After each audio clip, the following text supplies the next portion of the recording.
حسینیت کیا ہے؟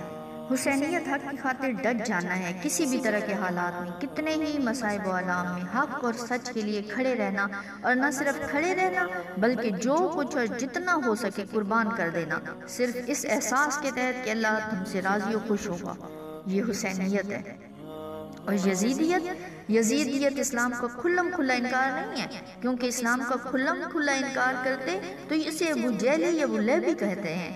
یزیدیت یہ ہے کہ اسلام کا نام بھی لیا جائے اور اسلام سے دھوکہ بھی کیا جائے، اسلام کا نام لینے والے بن کر ہی ضمانت میں خیانت کی جائے، اسلام کا نام بھی لیا جائے اور عامر اور سخت گیر ظالم حاکم بن کر لوگوں پر مسلط ہوا جائے، اسلام کا نام بھی لیا جائے اور کسی بھی سطح پر اختلاف کرنے والوں کو پیار سے قائل کرنے کی بجائے ظلم و جبر سے ان کو کچلا جائے۔